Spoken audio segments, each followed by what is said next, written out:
Welcome to MSG Presents. I'm your host with the most, the man with the plan, the Scotty Pippen of podcast pimping.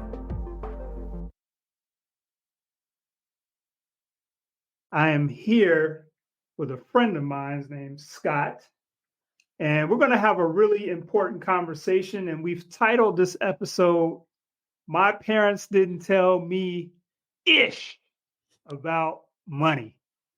And you all know what ish means. So we felt it was important to have this conversation. I was chatting with Scott. I'm going to let him introduce himself however he feels most comfortable in a second. But I wanted to have this conversation because many times, Black people particularly, sometimes we assume that people from other cultures have just all this financial literacy information passed down to them. And many times it's just not the case. And so we're going to get a chance to hear from Scott and see what his experiences were. But before we do that, Scott, tell us a little bit about yourselves. Introduce yourself. Well, my friend, thanks for having me on. I know we've been talking about this topic lately, and actually over the years we've talked a lot about it. And of course, it leads into the thrust of what you're trying to achieve, which is financial literacy for folks. And yeah, I'm in my late 40s. I am white. I grew up in the Chicago suburbs in a working class family. My dad was an electrician. My mom was a substitute teacher. And I went to state school, and I had to pay for it myself through working during college. And yeah, on the topic, I remember when I told my parents that I was interested in going to Syracuse University when I was in high school because there was a program I was interested in. And it was like this harsh slap of reality when they said to me, well, how are you going to pay for that? Right. Because, I was a kid. I was probably a junior in high school. I was ignorant as to, the cost of college, which, back then was a lot more reasonable. And I said to myself, well, that's a good question. I started working as soon as I could when I was, 15 in the summer of the year I turned 15, because I realized that, there were certain things that I wanted that my parents either couldn't or wouldn't provide me. And, so I started working at an early age and had to work my way through school. And yeah,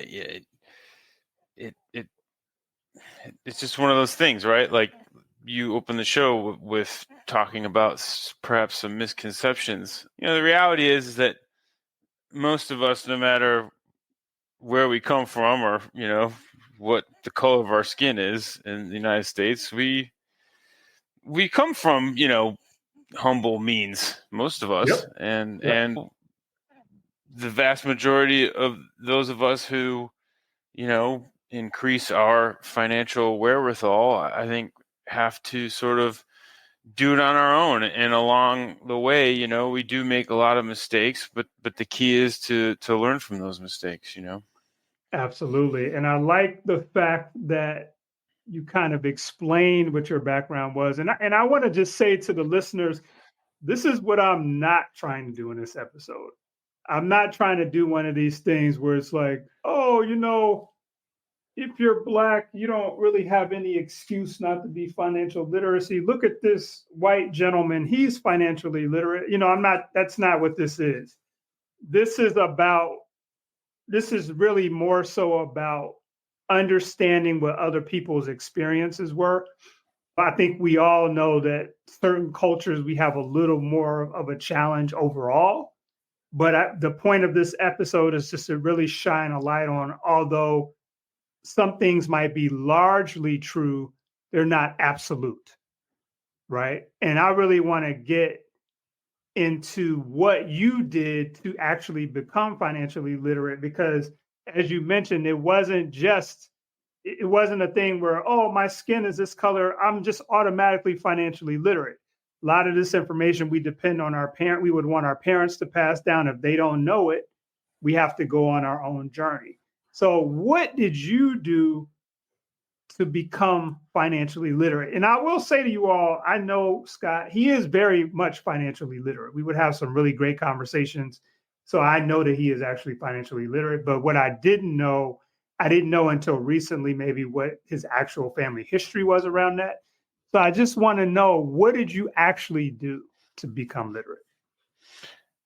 So it's a good question. And I think that the learning process began with debt. And I think that a lot of us are the same in that way. Like I said, I did work all throughout college. However, I did have to take out a little bit of student debt. Luckily for me, those were federal loans. They weren't private loans. So the interest rate was reasonable, if I can recall. Mm-hmm. And then, after I finished undergrad, I moved to the city and moved in with some friends. And, we were living in the north side of Chicago and having a good time. And, I was gainfully employed, but, I started spending a lot of money. And, I got myself into some credit card debt, which had carried over from my undergrad experience. And, one day I realized that, I wasn't making enough to get out of the red. Okay. And, through the help of a friend of mine who was one of my roommates in college, who became a financial advisor. He was very young at the time. He was new in the job. However, he knew enough to point me in the direction of a debt consolidation firm. Okay. And so I consolidated a few credit cards. I think it was 2 or 3. It was no more than 3. And, I, for the first time in my life, realized that I had to create a budget. And, sort of the fulcrum of that budget was, those debt payments, right? And getting that consolidated credit card debt paid off, as well as the student loan debt. And I did that. And, as I continued to work, I continued to earn more money, and by the nature of my job, I started to learn more about economics and finance. I was a corporate paralegal, and I started to, sort of self-educate. I remember a very deliberate thing I did once back then. And, I was probably I was in my mid-20s. So I subscribed to The Economist magazine. Wow. In your 20s. Yeah. Okay. Yeah, in my mid-20s, yeah. And I think maybe it's because I had picked it up in an airport once, because I was just curious. And I thought, wow, like, if I read this, and I didn't read it cover to cover, but I read a lot of it, and that was early internet days, right? So this was like early 2000s, and so it was pre-smartphone. So I feel like it was during a time where we could spend more time concentrating on, reading a magazine or concentrating on reading a book, Mm-hmm. And there was just less distractions back then in terms of like information, and so so I became a regular subscriber to The Economist magazine, and I started to learn more about finance and economics. Now, that doesn't necessarily relate to personal finance, but it was something. Yeah, for sure. And then, I started to invest, and I and this is something that has continued to this day, so it's been over 20 years of investing. I just tried to learn as much as I possibly could, and I still do. I'm constantly learning about, investing my money and, Mm-hmm. my wife and I, our family's money. And, in my late 20s, I realized that I had, after I had, satisfied all my debts and I had accumulated some capital, I realized that, I probably need an advisor. Mm-hmm. And I did do that, but I never left it at that. I was always learning and always seeking out information because, I feel like it's just one of those things where, if you want it done right, you got to do it yourself in a way, and Right. so not to say that, folks shouldn't rely on their advisors, but I guess my personality is such that as I kept learning more and more, I just realized that like I'd be better off, doing it myself, Right. and it also involves, not just like reading and listening, but it also involves like speaking, to people like, all right, well, what do you Mm, do, or speaking to people right. like you who like have experience in the industry. And, I'm lucky I have a couple of other friends in the industry and, Mm-hmm. and it's one of those things where you have to sort of be aware of not only what's going on with your money, but like what's going on, in the greater world. And because you can't just remain static and stagnant with your money, right? You have to adapt, And so, yeah, I just feel like, financial wellness and financial literacy is a consistently evolving and changing thing that we will be better off if we if we accept that and we pay attention. Absolutely. Couldn't agree with you more. And as you were sharing that, I wondered about something. So I've been around you a lot. And so I know from my perspective, you're not a person that I feel like when you look at somebody that race is the first thing that comes to your mind.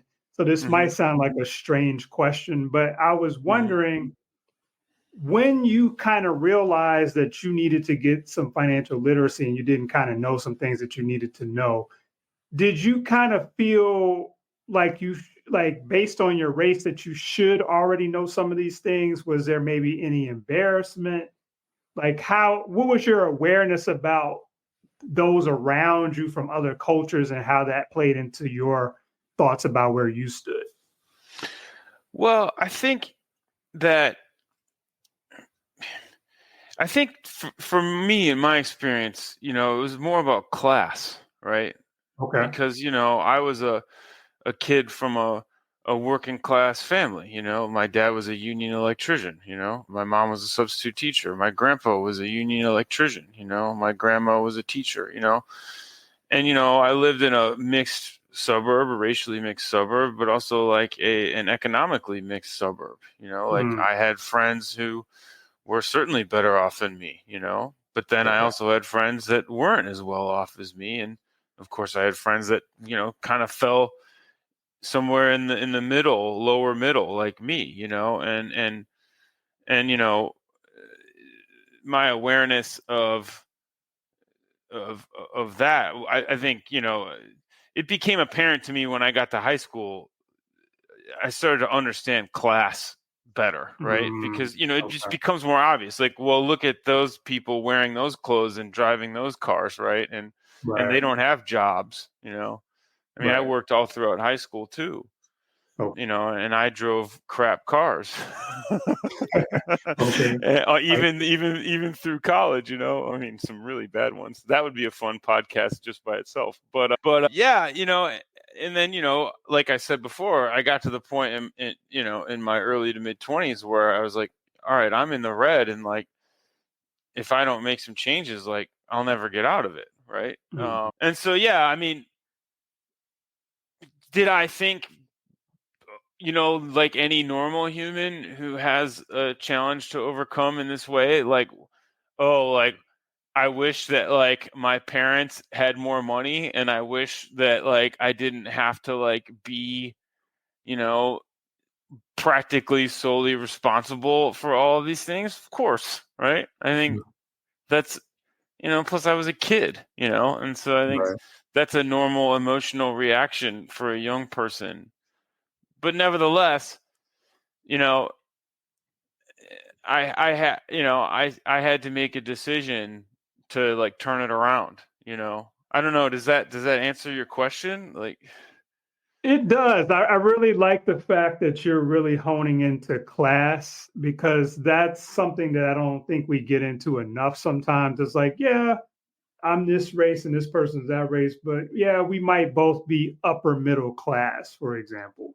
And that upper middle class standing might come with this certain set of expectations, or maybe they actually got financial literacy versus somebody that's middle class or lower middle class, or someone that actually might be considered indigent, or poor. And I think we should probably get into that more in these money conversations, because I do think even in the Black community, if you're in a higher economic group, you're more likely to get the information. And here's why I'll say that, partly because of something you said earlier, which was, yeah, I knew some financial advisors. Like, it's like, who's around me? I'm Mm. not doing that well, but I still got a couple of people around me that I can access to get this knowledge and resources that I need. Whereas somebody else, they may not even have that level of access to these people.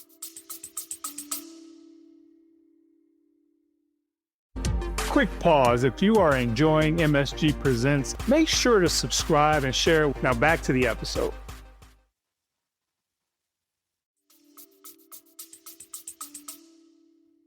Yeah, I mean, that's a great point. And I think a lot of that has to do with class, frankly, especially these days, like I remember I made reference earlier to, one of my old college roommates who, right out of college, this is late 90s, chose to become a financial advisor. And I'll never forget, like, his first sit down with me to try to, like, sell me on some things. And, like, I'll never forget, that was the first time I had heard of the concept of dollar cost averaging. Okay. And he explained it to me, and then it stuck, right? Mm-hmm. It stuck. And then, I think along with that concept, which is an important concept that we all need to understand, is the understanding of compounding, right? Sure. Which is, again, another foundational concept that we all need to understand. And so, yeah, I mean, I was lucky in that, I was around him, and that, yeah, like, had I not gone to college, I probably wouldn't have been around him, Right. Exactly. But, back then, advice and information was, not as easy to get, Yeah. Anybody now with a smartphone can get advice and information, like, at a snap, But, I think this goes back to something I was saying earlier about, when I was talking about, the ability to concentrate on, a text, an actual, like, physical text. I think sometimes these days, whether we know it or not, like, we either avoid getting the information or we immediately start drowning in it because we don't really know where to go, because there's so much out there and a lot of it is garbage. And so, people don't have the confidence and they don't trust, and so then they just kind of avoid it, Yeah, for sure. Yeah, I definitely see that happen. There's so much information out there. It can get confusing. I know when people come to me, a lot of times they're very well versed in different influencers online that talk about money and this, that, and the third, but they're still not able to make that connection between what that influencer is saying and what's going on with their actual financial situation. And I also feel like, because there's, like you said, because there's so much information, how can you, like, process it all? You know what I mean? It's like you have to kind of piece together this. And it's like you got a bunch of different pieces of fabric and you're trying to sew together a coat for yourself, right? It's like all these different pieces of fabric make it difficult to sew the coat, because there's just so many different things that you have to work with. So I definitely think that's a problem. One other thing I wanted to ask you about, and I'm really enjoying this conversation, is very important. If you're just tuning in, this is Confessions of a Six-Figure Earner. I'm your host, Eric McLoyd. I'm here with buddy Scott, and we're talking about the fact that certain cultures, we assume that they got all this financial literacy and all of this knowledge, and it's not necessarily the case. I wanted to ask you, so now that you are actually financially literate, and we were just talking about social media, who are some of the people in the media that you feel, based on your financial literacy, are worth listening to? Well, I think it starts first with, for me, and I think this is a healthy approach, is you start with the institution, right? So the source, the institution that is, the baseline source of the information, right? So, in this example, some sort of a financial publication, right? So earlier I mentioned The Economist. Now, while that isn't, necessarily a financial literacy or personal finance publication, from time to time that topic is covered, Bloomberg, again, a broad scope of information, yet, personal finance is an element, Yeah. Kiplinger, you name it, right? So I think for me, it always starts with a reputable source. And then from there, perhaps it goes to, perhaps individuals, because I think that, you know, how it is with anything, right? Like, someone's reputation, can be associated with the institution with which they're associated. And so, like, I feel like for me, like that is worth opening. It's worth opening that door if I know that person is associated with that particular institution. That doesn't guarantee that I'm going to find that person or that what that person's saying valuable or trustworthy, but nevertheless, it's a starting point. It's a good point. And yeah, and obviously, and we talked about this earlier, like sometimes it can be personal relationships, sometimes like you are an example of that.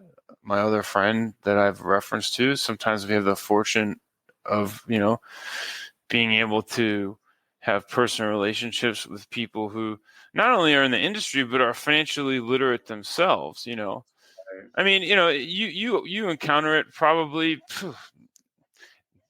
I don't know, maybe daily. It's just, when you're, talking to other people, or if you're, in social situations,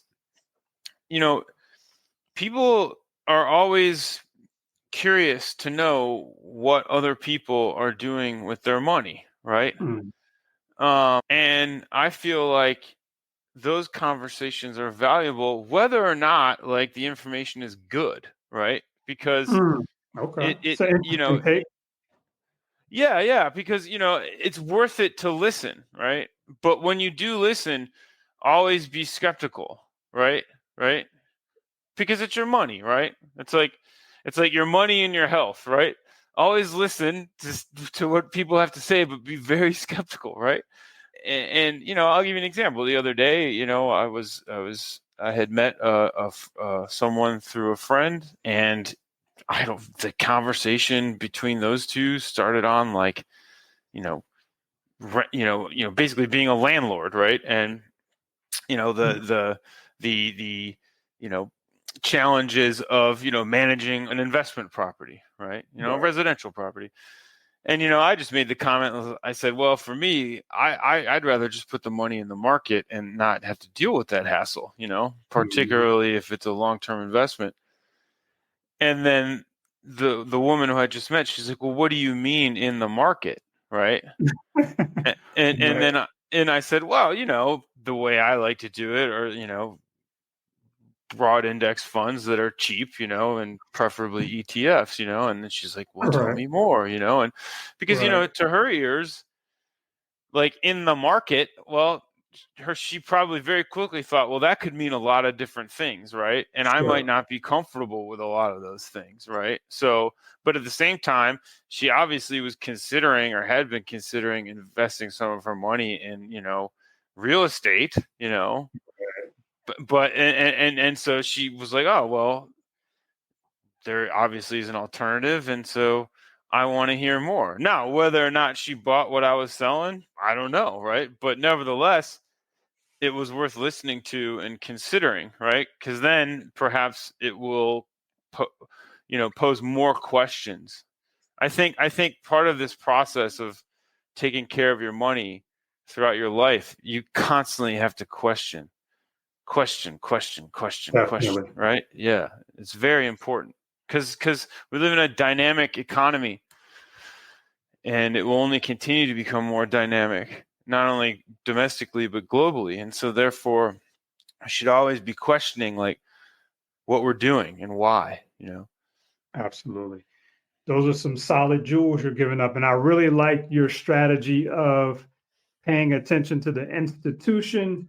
You mentioned a few of them. You mentioned Kiplinger, which I'm excited that I'm one of the newest freelance contributors for. But you made a point that I think is interesting to think about it. It's like this is a publication it's been around, they've got an audience. And so, yeah, if someone writes an article, you can pretty much be sure the information has been vetted and it's a reliable source. Mm-hmm. But then you also talked about, hey, you know what, though, if I meet somebody at a party or we go out for lunch, that's valid as well, as long as I'm able to take it with a grain of salt, keep an open mind and think about, hey, you know what, this may or may not be right and exact, but it's going to help me either way to have this conversation. Yeah, I mean, look, it's like anything else, right? You're out in the world, you receive a piece of information that might be useful to you or important to you, right? That could affect your life. Well, what do you do with that piece of information? Well, you test it, right? And how do you test it? Well, you test it through research. And that research could be asking other people about it, right? It could be, hey, what do you think about this? Or it could be, hey, I'm going to go to a reliable source, right? Like an institution and see what that institution and source has to say about it. Yeah. And, it's like anything else, right? It's like you're going to buy a car, right? You're talking to somebody on the street, hey, I got this car, I really like it, and here's why. And then you're like, you don't just immediately go out and buy the car. What do? Well, you go to Kelly Blue Book, or you go to Car and Driver or whatever. And then you're like, oh, well, that might sound good. Then what do? Well, you actually go to the dealer, right? And you look at it and you touch it and you feel it and you get under the hood and whatnot, right? So I think with personal finance, it's the same thing, right? Like you've got to know and understand and try to make the effort to understand where you are putting your money, Absolutely. What is this thing, right? Because you will be better able to sleep at night that way, and you will feel like you have more control over your destiny. Definitely. Couldn't agree more. And a lot of times, sometimes we jump straight to the investing conversation, but even in budgeting, one point I always like to make about financial literacy is it's all the things that we're talking about today, but what it's not is just information. And I think sometimes people get confused about just knowing a lot of information and actually being literate. Literacy to me is awareness of your own situation. So if I'm talking to Scott and he's talked to me about an advanced healthcare directive, something based in estate planning, he explains it, I look it up. Oh, that's great. It's cute. Oh, now I know what an advanced healthcare directive is. But to me, if you're literate, now you go back and say, do I have an advanced healthcare directive? Does my mom have one? My dad? You're using the information. It's an illuminating activity that you use to now go take action. And that's true literacy. Just like when we talk about reading, somebody's not literate just because they can read the words. You have context, you have inferences that you have to make. There's all these different things that constitute actually being literate when you're looking at words. And it's the same thing with financial literacy. So, yeah, I appreciate all of these points. And I hope that we've been able to, as we wind down, kind of dispel a little bit of the myth that people from certain cultures absolutely kind of wake up and just have literacy. It's definitely not the case. I think we've concluded that maybe on a class level, there's a little more access that is there. But even that is not absolute. And so you have to kind of do the work of becoming literate. Scott, do you have any final thoughts that you want to give people about this conversation? Yeah, I think that it's very beneficial for our constitution, right, and our stress levels. If we decide, look, like, I'm going to take control of my situation and I'm going to really seek to understand, right? Because that's the final point of the literacy, right? Is the understanding, right? And it's okay if I don't know things. It's okay if I don't understand things, but I'm not going to be ashamed about that, and I'm going to find out, and I'm going to find people who I trust and sources that I trust to, help me along the way. And for people to just remember, look, you got to be patient.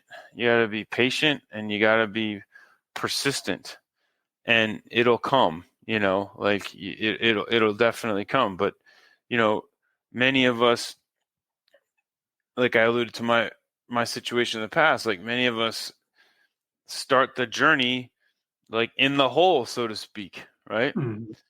And it takes courage and effort to dig yourself out of the hole, right? But then remember, once you dig yourself out of the hole, it's just a continuous, process. I slow and steady wins the race. Absolutely. It's like this tortoise and the hare, right? So that's a huge thing for me is patience and courage. I love it. And that makes me think of something that I'll say is my final thoughts, which is a lot of times with six-figure earners, there's a lot of pretending. So we don't want to admit that we don't know the information or we're not acting on the information because we have people around us who may look up to us because we have a high income, and it's assumed, just like there's assumptions made on race, some assumptions based on class, there are assumptions just strictly dealing with income that, hey, you're a six-figure earner, you already know. So I think we have to have a level of humbleness as a six-figure earner to say, you know what, I don't know, but I'm committed to learning. I'm committed to doing all the things that Scott was just talking about, but I do have to humble myself first so that I can actually know versus looking like I know. And I feel like that's one of the most important things we have to do.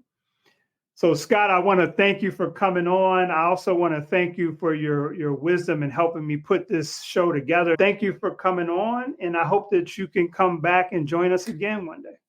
It's been a pleasure, my friend. I would love to, and I wish you the best of luck with this endeavor, and I wish all your listeners the best of luck as well.